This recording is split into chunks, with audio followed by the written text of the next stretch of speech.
Bom dia, boa tarde ou boa noite. Estamos no quarto episódio do Bate-Papo Delas. Eu sou a Sara. Eu sou a Vanessa e esse é um projeto feito pelos alunos do terceiro ano de informática na Escola Maria de Bezerra Veras. E essas são as nossas convidadas. Pode se apresentar. Bom dia, boa tarde ou boa noite. Eu sou a professora Rosilene, professora de Física. Estou na instituição desde 2017 e estou me sentindo muito honrada de ter recebido esse convite para participar desse momento com os meus alunos. Olá, eu sou a professora Darlene, trabalho aqui na Escola Profissionalizante Elis Veras desde 2014 e também sinto muito honrada pelo convite por participar com vocês desse podcast.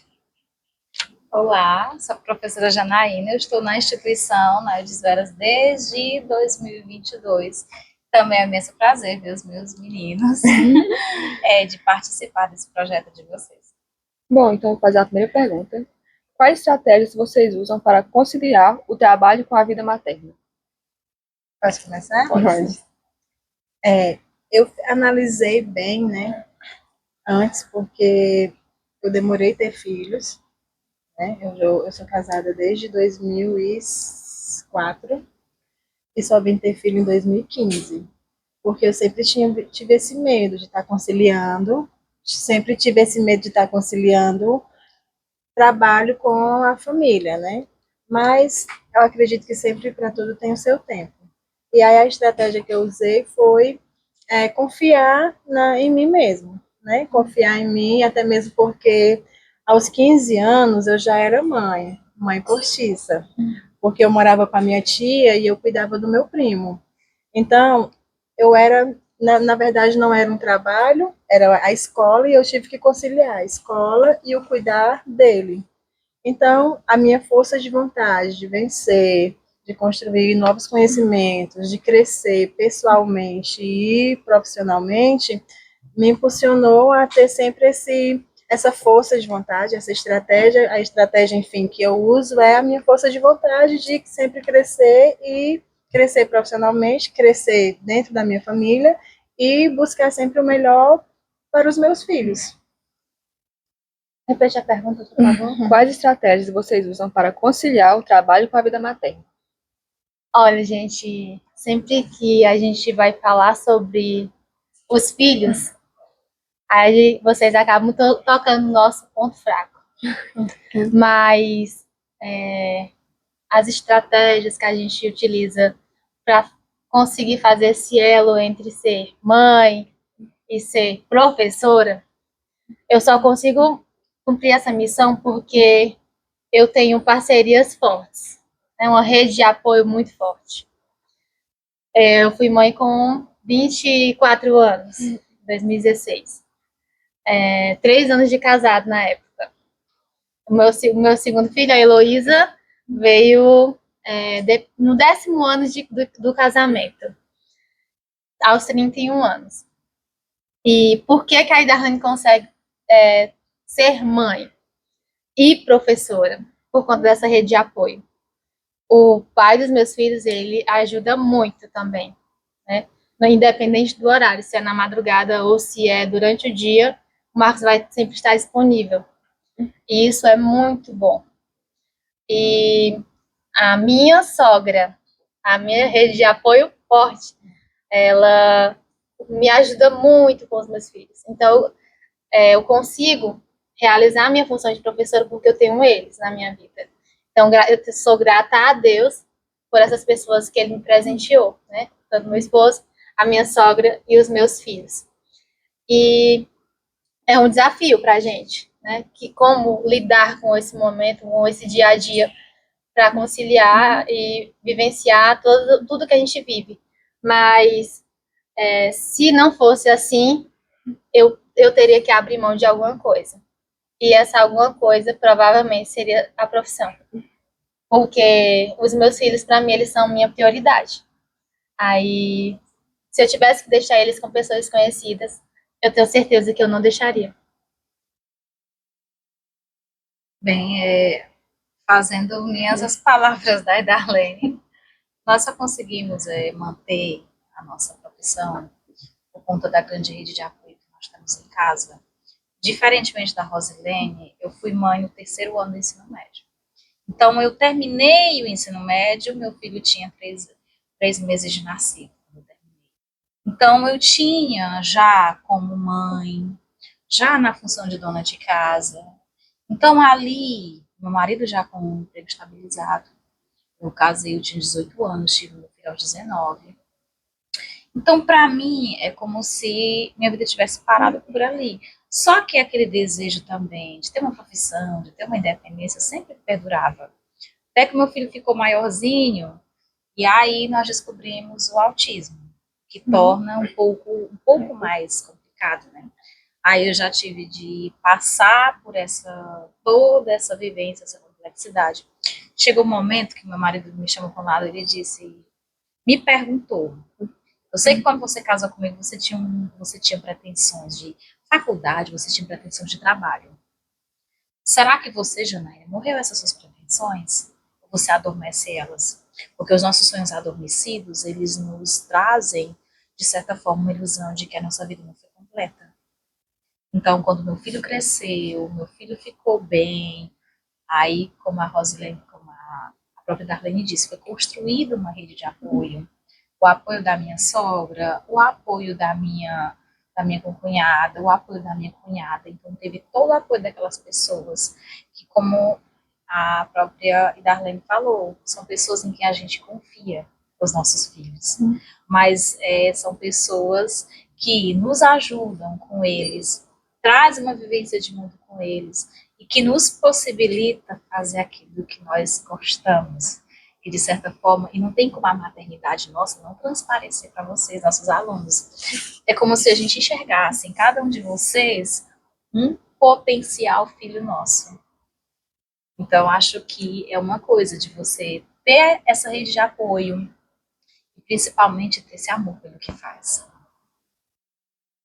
Bem, a gente vai para a segunda pergunta, quando a gente fala de dupla jornada, certo? Que é a temática, né, que é maternidade e carreira profissional. E a pergunta é a seguinte: o que mais dói em vocês nessa corrida entre o trabalho e a família? Posso? Eita!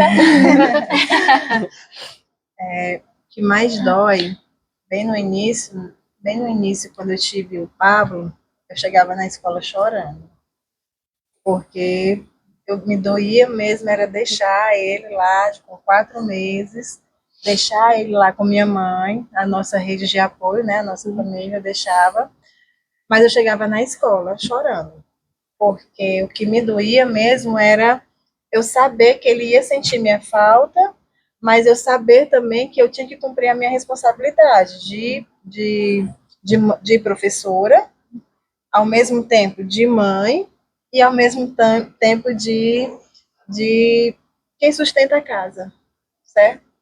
Então, eu tinha que me dividir nessa dor de deixar ele, mas ao mesmo tempo eu tinha que colocar em mim que era uma dor que eu estava sentindo, mas que era para o bem dele. Era o bem dele que eu teria que para prover o bem dele, né? Eu tinha que ir atrás do meu sustento para poder prover o bem dele. Então me doía muito, bem no início, até mesmo porque o meu parto do Pablo, ele foi um parto muito complicado. Ele nasceu prematuro, então eu tive muitas dificuldades no início. Já da Ana Beatriz, já foi uma coisa mais leve, mas não deixa de doer. Não deixa de doer, porque com ela as coisas já tinham tido a experiência dele, do nascimento dele. Ela não foi uma coisa planejada como a Heloísa foi, né? Ela veio meio que pela vontade mesmo de Deus, era o plano de Deus ela vir naquele momento.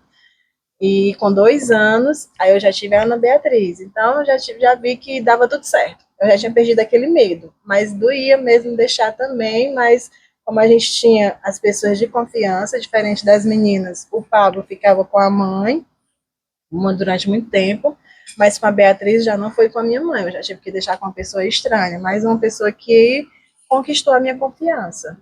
Né? Então, doía deixar, mas também doía, mas ao mesmo tempo era prazeroso saber que eu iria trazer para eles o que eles mereciam da minha parte como mãe. no meu caso, mais dolorido quando eu tenho que vir trabalhar e eles estão doentes. Nesses dias, eu fico muito desestruturada, porque aí eu vou ter muita dificuldade de me concentrar no que eu tenho que fazer. Eu tô lá dando a aula, tenho que explicar um conteúdo de química, mas pensando nos meus filhos. Será se já melhorou? Se a febre já passou? Será se já se alimentou? Aí você fica naquela inquietação, naquela preocupação, porque você está distante deles. Então, quando você tem que sair para trabalhar e deixar os filhos doentes, para mim, assim, é o dia mais dolorido. Doloroso. No meu caso, eu acho que também, um pouco parecido com o caso da Darlene, é a questão de sair de casa quando meu filho não estava bem. Quando meu filho não estava bem, no caso, porque é um pouco diferente você ter uma criança que possui, de certa forma, necessidades especiais. Hoje meu filho é praticamente um adolescente, mas não deixa de ser diferente, de você ter um olhar diferente. Eu me senti um pouco confortável, porque sempre que eu saía de casa, o pai dele estava com ele. Ele trabalhava em turnos diferentes, então nós podíamos conciliar de uma forma que nenhum dos dois estivesse fora de casa. Mas você saber que o seu filho está com uma crise de ansiedade, que o seu filho não está bem, como disse a própria Darlene, eu não sei, às vezes você não consegue se concentrar porque você não sabe como o filho está. E às vezes a gente para pensar, será mesmo se vale a pena? Será mesmo se vale a pena a gente passar tanto tempo longe daquelas pessoas que nos são mais importantes, aquelas pessoas que nos são mais caras? E ao mesmo tempo, nós sentimos essa necessidade de trazer para os nossos filhos o melhor que nós podemos. Trazer para eles uma vida, de certa forma, uma vida confortável. Conseguir angariar recursos para que futuramente eles tenham a faculdade deles, eles tenham o trabalho deles. Então, de certa forma, é como se nós tivéssemos uma renúncia. Nós renunciamos a essa nossa vivência com os nossos filhos em troca de um futuro melhor para eles.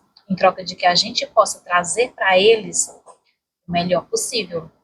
Não que isso não nos doa, mas às vezes o futuro do nosso filho é mais importante do que a nossa vivência atual, do que até mesmo as nossas dores. Bom, agora a terceira pergunta. Vocês já deram mais ou menos uma abertura. Aí eu queria perguntar como seus parceiros, caso tenham, ajudam vocês nessa rotina? E caso não tenham, quem são as principais redes de apoio de vocês? Eu tenho o meu parceiro, né? Mas ele ajuda na hora de arrumar para ir para a escola, na hora de buscar para ir para a escola, na escola até mesmo porque eu moro em Crateús, né? Então, sem ele, eu fico sem chão. Por algumas vezes, em alguns problemas pessoais aqui, eu já falei para as meninas, hoje eu estou sem chão, porque hoje eu não sei quem é que vai buscar meus meninos na escola. E aí fica aquele um pouco de desequilíbrio no que nas nossas atividades diárias aqui, né? Então eu fico com aquela preocupação. Teve uma vez que eu até esqueci, né, que ele não ia poder ir pegar os meninos e esqueci de mandar outra pessoa ir pegar, e aí eu tive que ligar para o meu outro ponto de apoio, que é a minha irmã, né? Eu liguei. Então, assim, ele me ajuda nesse ponto de arrumar. Enquanto eu estou me arrumando, ele está arrumando as crianças. Enquanto eu estou aqui, ele leva para a escola, ele pega na escola, ele deixa na casa da minha mãe, ele pega na casa da minha mãe, né? E o outro ponto importante também que eu quero destacar é que é pai, né? Pai, então, é muito importante quando a gente tem o prazer de dizer que você tem o pai junto com o seu filho, porque eu sou uma pessoa que, com 7 anos, eu perdi meu pai. Então, eu vejo, assim, um papel muito importante dele nesse momento, né? Nesse momento em que nós estamos falando aqui em relação à profissão e filhos, né? Mas não é só esse o momento, tem outros momentos também que são muito importantes, mas em relação ao tema das perguntas, ele me ajuda muito, e também no problema na hora da doença, né? Hoje a criança está com um pouco de febre, hoje está não abriu mão de ir para a escola, que a Beatriz não abre mão de ir para a escola. E uma vez ela estava com febre, eu disse, fica de olho, que a professora vai te ligar. Então, assim, não deixa de ser um ponto importante a ser destacado. Mas não é só esse o ponto, né? Tem também a parte pessoal, a social, que ele sempre ajuda, né? Mas dentro do contexto aqui das perguntas, ele me ajuda muito nesse ponto, é tanto que no dia que ele não está, eu fico a me atraso, acontece sempre alguma coisa, dá sempre alguma coisa errada. Então, não consigo imaginar sem ele nesse momento, né? Nesse momento de deixar, de pegar, porque quando a gente deixa com uma pessoa estranha é diferente. Eu vou ligar para um táxi, pegar um taxista e pegar minha criança, já é uma coisa mais, né, preocupante. Mas, graças a Deus que nós temos isso, que eu não tive. Né? Quero destacar que eu estou considerando isso mais importante, porque o meu filho tem hoje o que eu não tive, que foi a presença do pai indo pegar na escola, me deixar participando no Dia dos Pais. Então, eu acho isso muito importante para eles. Então, gente, como eu já até mencionei antes, o Marcos ele é muito presente na vida dos nossos filhos, né? Da Heloísa e do Samuel. Ele sempre eu posso contar com ele porque eu precisar. Embora ele também seja professor, embora ele também tenha as suas atribuições como coordenador de curso, a responsabilidade dele é bem maior, ele tem mais atribuições do que eu. Aí, quando a gente está em casa, e às vezes ele precisa preparar alguma aula, algo do tipo, um é muito compreensivo com o outro. Se eu preciso preparar algum material de aula, ele está lá com os meninos. Ou se ele precisa preparar algo, eu vou estar segurando as pontas do outro lado. Mas juntos a gente trabalha para que no tempo que a gente estiver junto com os nossos filhos, a gente realmente seja presentes. Porque às vezes tem casos de pessoas que passam o dia com os filhos, mas está lá no telefone, está assistindo a televisão. Aí não, a gente vai pro chão, a gente espalha lá os brinquedos, fica correndo atrás deles, a gente inventa alguma brincadeira, a gente vai passear na rua, fazer alguma atividade diferente para que essa realidade de ter pais presentes, isso não venha fazer falta para eles. A gente sempre se preocupa muito porque nós somos professores, a gente doa muita parte do nosso tempo cuidando de outras pessoas, dos filhos de outras pessoas. E aí a gente fica naquele sentimento, será que não vai fazer falta para eles? Mas a gente sempre tenta recompensar no tempo que a gente está juntos. E é por isso que tem dado muito certo essa parceria entre esposos e, como eu falei para vocês também, a minha sogra, que é o meu braço direito. É uma grande parceira. Ela cuida muito melhor que eu. Às vezes as pessoas até acham assim, gente do céu, sogra, tem muita piada de sogra. Mas a minha sogra, ela é uma bênção na minha vida. Então, essa rede de apoio me ajuda muito. Nesse contexto também, a importância que tem, no caso, meu companheiro nas nossas vidas. Às vezes eu costumo dizer que nós somos mais do que talvez apenas um casal, nós somos companheiros de vida. Quando eu digo companheiros de vida, porque meu marido também, assim como o da Darlene, ele é professor, esteve comigo em todas as circunstâncias, desde o nascimento do Samuel, os primeiros sintomas do autismo. Sempre foi para mim não só uma fonte de apoio, mas aquele ponto de centralidade. Porque às vezes eu recorria a ele para procurar minha centralidade. Quando eu disse para ele, cheguei com o resultado da clínica, que a médica tinha me dito que o nosso menino era autista, que no fundo nós vivenciamos o luto. O luto por quê? Porque nós temos a perda do filho idealizado para um filho real, para o filho que está ali. E eu nunca esqueci do que ele disse. Quando eu cheguei em casa, eu estava chorando, ele disse, Janaína, muda quem ele é para nós? Não, não muda. Ele tem alguma doença grave que o impossibilite de ter uma vida? Ele não tem, Janaína. Ele é nosso. Então, o que nós temos que fazer é cuidar dele o melhor que nós poderemos cuidar. Então, ele sempre foi isso, essa fonte de apoio. Estar nas dificuldades, como disse a própria Darlene, me ajudar em todos os momentos, não só me ajudar, mas muitas das vezes eu chego a assumir papéis que às vezes você pode dizer assim, papéis em que o Samuel, durante uma crise de ansiedade, eu me angustio, eu me desespero, e ele assume o papel duplo, o papel de tentar acalmar ele e tentar me acalmar. E às vezes ele olhar para mim e ele dizer, Janaína, você é mais forte que isso. Você é minha companheira, você é guerreira. Recupera a sua centralidade. O Samuel precisa de nós. Nós não temos condições de, por enquanto, chorar nossas dores. O que nós temos é de cuidar dele da melhor forma possível. Levar para um hospital, procurar uma ajuda quando ele tinha uma crise muito forte de ansiedade, chegou a se machucar. Muitas das pessoas, elas perguntam essa cicatriz que eu tenho aqui. Elas perguntam o que é. É uma mordida. Uma mordida do meu filho durante uma crise de ansiedade, porque eu segurei ele enquanto ele bateu a cabeça na parede para ele não se machucar. Então, eu me machuquei no lugar dele, porque ele segurou muito forte, ele mordeu, enquanto eu tentava acalmar ele. Eu saí com essa cicatriz, o pai dele tem 3. Mas em nenhum momento é aquela questão. É a prioridade do nosso filho. Em nenhum momento nós pensamos em, como é que eu vou dizer, é fácil você, muitos pais que eu vejo largar as mães quando descobrem que tem um filho especial. Não é só um caso de muitos.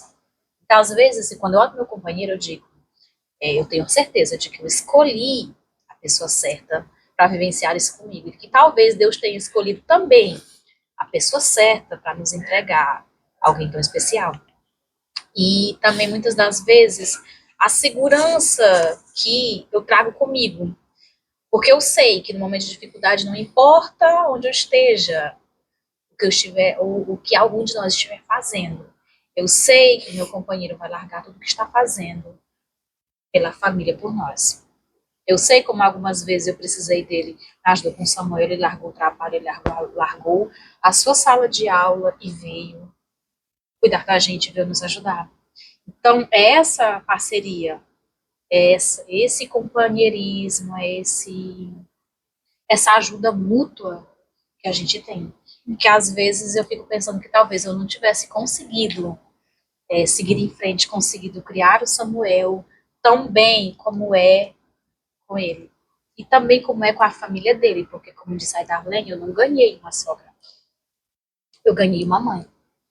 Junto com o meu casamento, junto com o meu companheiro, veio também uma mãe.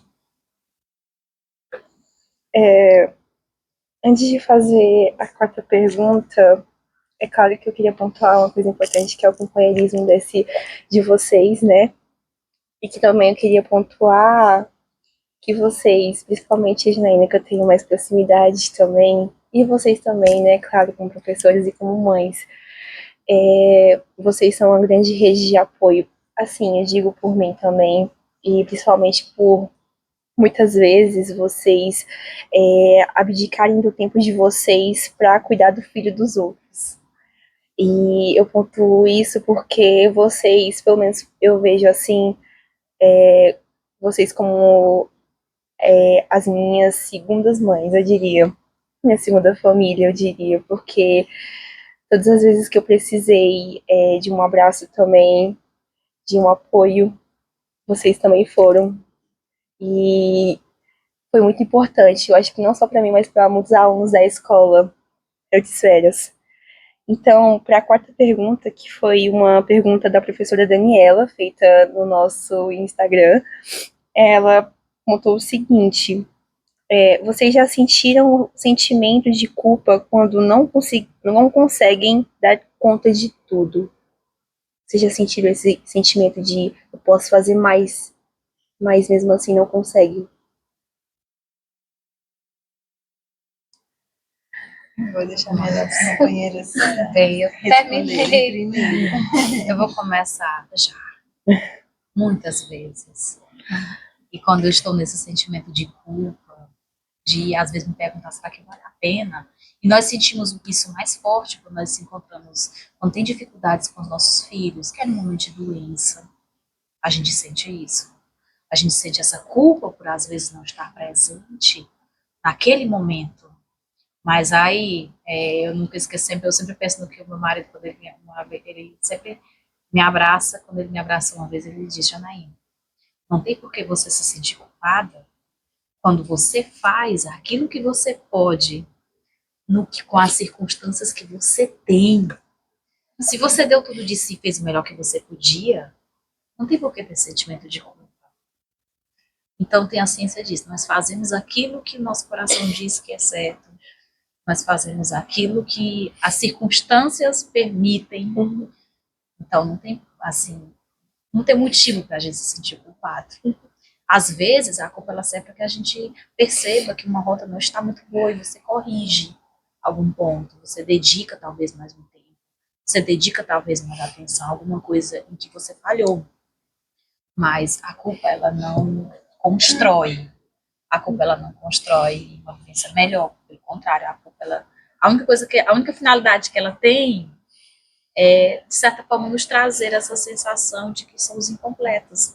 Mas não é para isso que ela serve para nos mostrar que alguma coisa não está correta, que você precisa corrigir uma rota, mas você precisa corrigir uma rota e seguir em frente. E é sempre em frente. O passado ele só é orientação. A minha opinião também vai de encontro com a opinião do seu esposo. A gente nunca vai dar conta de tudo. A vida é como uma corrida de ratos. A gente vive em ciclo. Tem um autor, Robert Kiyosaki, ele é autor do livro Pai Rico, Pai Pobre, ele fala sobre isso, essa corrida de ratos. A gente fica lá nesse mesmo ciclo e o tempo está passando muito rápido. E você nunca vai dar conta de tudo. Eu acho que é esse meu sentimento de que eu dei meu máximo naquele dia. Eu não parei, eu não fui dormir até 8 horas da manhã, eu não fui dormir 10 horas da noite, fui dormir bem mais tarde que isso. E tudo que eu podia fazer, eu fiz. Então, se eu dei meu máximo, então eu não vou carregar esse sentimento. Mas aí eu vou ter aquele pensamento, eu não consegui terminar hoje, pois então vai ficar para amanhã. Vou viver um dia de cada vez. A Bíblia diz que basta cada dia o seu mal. Então, vamos para frente. Amanhã é um novo dia, vou recomeçar de novo. O que eu não terminei hoje, eu vou concluir amanhã. E dando o nosso máximo todos os dias, a gente não vai ter esse sentimento de se sentir culpado por não dar conta. Bem, essa pergunta assim, deixei as meninas responderem primeiro, porque o ciclo começou daqui, né? Mas é porque essa pergunta me fez refletir um pouco mais. O meu sentimento de culpa não é... Deixa eu encontrar aqui as palavras certas para explicar. Eu sinto um sentimento de culpa por eu querer assumir tudo. Eu que trago isso para cima de mim. Eu que fiz, que acostumei assim. Então, o meu sentimento de culpa é nesse ponto. Né? Eu me sinto culpada por ter acostumado a ter deixado tudo em cima de mim. Mas por que eu fiz isso?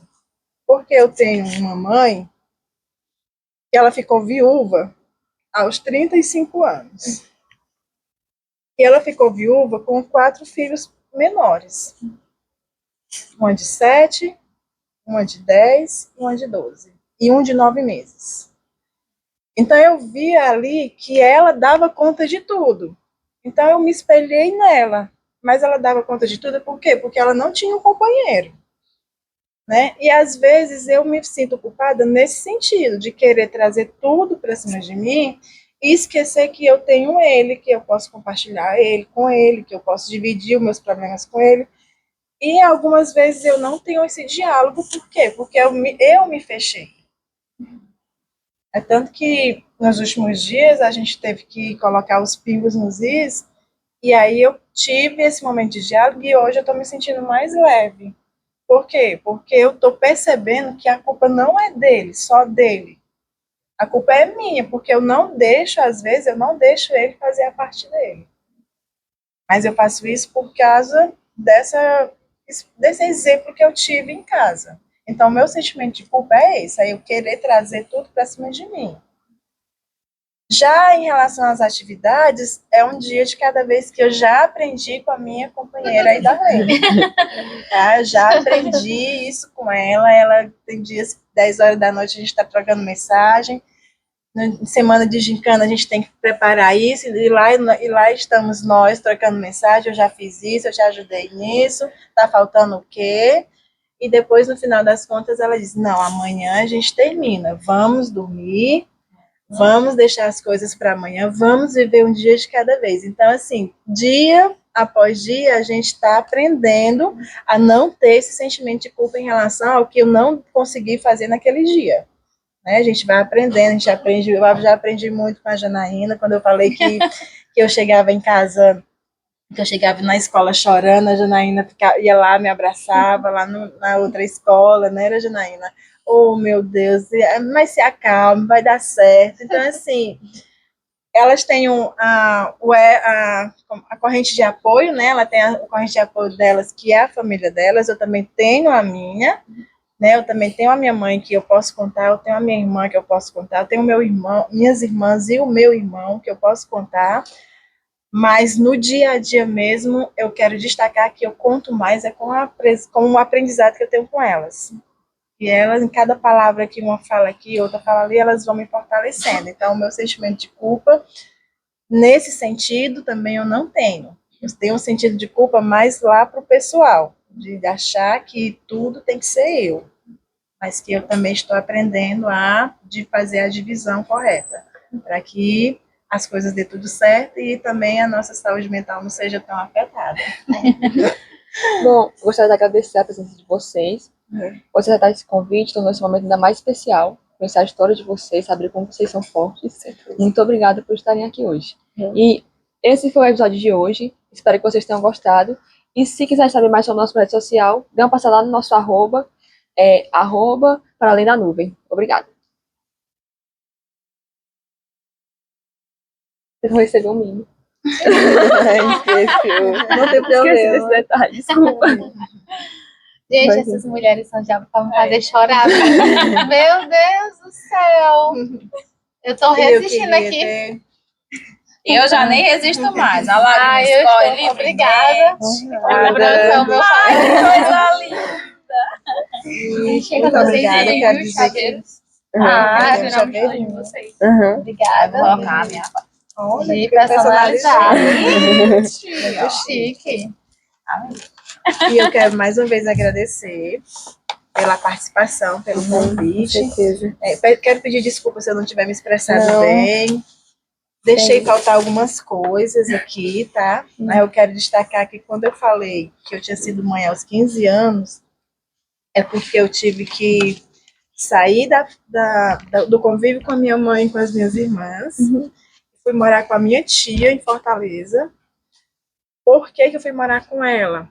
Porque minha mãe, naquele instante, ela não tinha condições de manter o padrão de vida que a gente tinha. Então, a minha tia, ela fez a proposta: vamos morar comigo, que eu pago a sua escola. E aí eu fui. Então, quero só destacar aqui que, quando eu falo da força de vontade, começou daí. Eu fui abrir mão da convivência com a minha família para ter esse momento, sempre pensando no melhor para mim, sempre pensando no melhor em ajudar a minha mãe. Então, eu fui. E aí eu fui. Ela arcou com as promessas delas e eu arquei com as minhas responsabilidades. E a minha responsabilidade era o que? Era ajudar ela. Então, quero deixar destacado aqui, que eu sei que ela vai ver isso, que ela, assim como a minha mãe é uma inspiração para mim, a minha tia Miriam também é uma inspiração para mim. Porque ela é professora. Ela saía de casa 5h30 da manhã, como eu saio. Levava a criança dela, e meio-dia de manhã eu ia para a escola, ela levava para a escola. Meio-dia eu ia pegar a criança dela na escola, voltava para casa, ficava de uma criança cuidando de outra, porque essa é a expressão que ela dizia, que ela fala hoje, né? Hoje ela disse, naquele tempo era uma criança cuidando de outra, mas por que que eu ia? Por que que eu me submetia a isso? Porque eu sempre pensava no meu melhor. E assim eu me tornei a pessoa que hoje eu sou. Eu sou uma pessoa, considero assim, usar as palavras das minhas amigas, eu sou uma pessoa forte porque lá atrás eu tive que me fazer forte. Eu tive que ter essa experiência para que hoje Deus, como sabe, Deus sabe todas as coisas, então ele já me preparou lá, porque ele sabia dos desafios que eu ia ter agora nessa fase da vida. Então, quero deixar bem destacado aqui que minha família é uma família de professores. Minha mãe é professora, minha irmã é professora, a minha tia é professora, hoje aposentada, minha mãe também hoje aposentada. Então, elas são inspirações para mim, na profissão e na família. Certo? E muito obrigada. Bom, isso foi tudo. Obrigada por assistir esse episódio. Espero vocês no próximo.